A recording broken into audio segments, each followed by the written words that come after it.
Do I look like I need your power? Hello guys, I'm here with a budget drytron deck profile, and just as a little reminder, if you do have some of the more expensive cards like Forbidden Droplets, I would recommend them over Forbidden Chalice.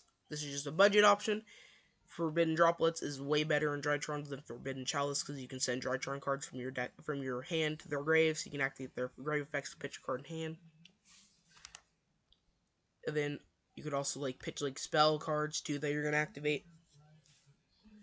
So that's one thing I would recommend over Forbidden Chalice. And then also, just a quick announcement right before we get into the deck profile. There's this tournament that's happening this Wednesday, so this video should be coming up either Monday or Tuesday. This Wednesday, I'll link it down below in the description. If you want to play in a free tournament that gives out prizing, I'm pretty sure it's field centers and packs. It's a free tournament. It's on Dueling Book, current format, and it's being hosted by Logan JYA. He's another YouTuber. Go check him out, YouTuber. Go check him out in the description below as well. And then now we're gonna get onto the deck profile. So for the deck profile, we got 3 Alpha, 3 Delta, 3 Gamma, and 3 Zeta. Now we're maxing out on the names because we want to see them more often.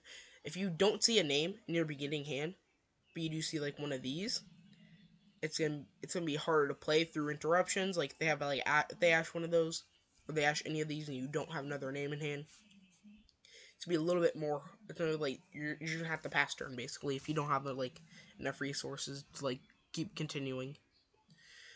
But if you draw any 2 Drytron names that are different, then you're nice. Then that means you can full combo basically. Any 2 names is full combo. Then Alpha plus Zeta is just instant, the best combo. It's gonna give you the best combo line. And then after that, we're playing 3 Manju of the 10,000 hands. This is just a budget option for Diviner of the Herald. Like I said, if you have any of the more expensive cards like Diviner of the Herald, Forbidden Droplets, you can play them over this, and you don't need to play Book of Eclipse. You can play something else, probably Imperms or Dark Rulers over this. And then so 3 Manju of the 10,000 hands, 1 Benton, 1 Idaten, and 1 Natasha. We're still playing the Cyber Angel package because it's a pretty nice package, even for current Drytrons. It can get you to Manju, which allows you to get a search of either a ritual spell or a ritual monster. And then Natasha just takes opponent's monsters. This one recycles your ritual spell. And then onto the other rituals, we play 1 Megalith Befor. It can pop cards your opponent controls up to the number of virtual monsters with different names in your grave. So if you have all 3 Cyber Angels in grave plus this and this, that's 5 pops on the opponent's turn. Literally, you go summon out this one off the Fool, and you go pop 5. Once they get to 5 summons, you go activate Fool, pop 5. GG. And if you draw Book of Eclipse, that's even better because you go set your whole board. So now they have to play through that. And then even if they do play through that, let's say they're playing Phantom Knights, and you Book of Eclipse, or you set it because you're going first. You want Appaloosa or whatever is your end board. Go, and then you go Book of Eclipse on their Torn Scales summon. And whenever they summon Kagamucha Knight or their other extender in hand, go Book of Eclipse. They set those 2 more extenders, and then they go VAs into other summons, and then into 5 monsters on board. Fool, Bethor, pop 5, GG. Then you still have Appaloosa, because you won't be negating any of that because you wanted to go through. You only negate the stuff that will get them to a negate or a pop. I think that's gonna pop your board basically. You're trying to protect it.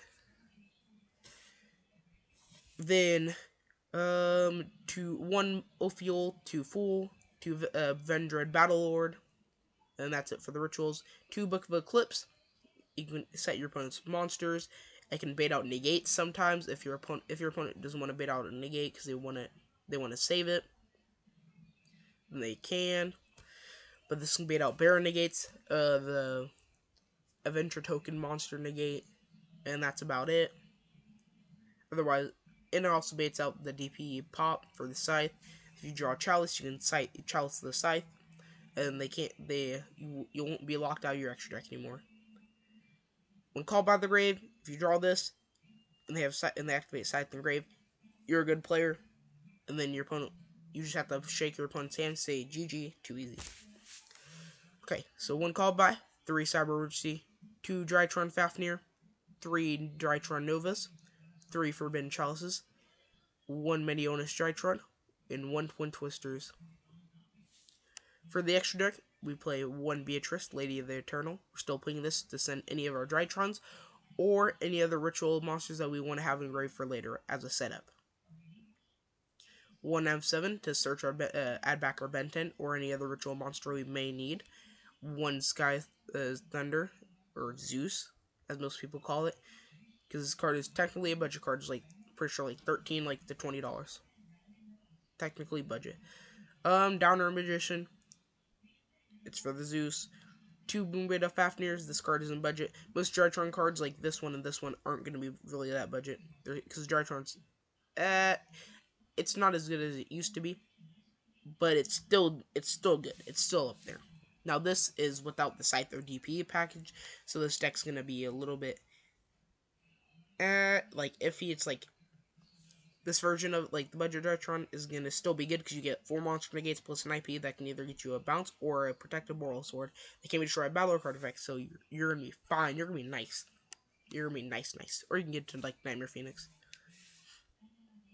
Then 1 Assemble Nightingale, 1 Appaloosa, Bow the Goddess, 1 Boral Sword Dragon, 1 IP Masquerena, 1 Nightmare Nightmare Phoenix, and then 1 Nightmare Unicorn, 1 Link Kuriboh, 1 Line of the Light Charmer, Lustrous.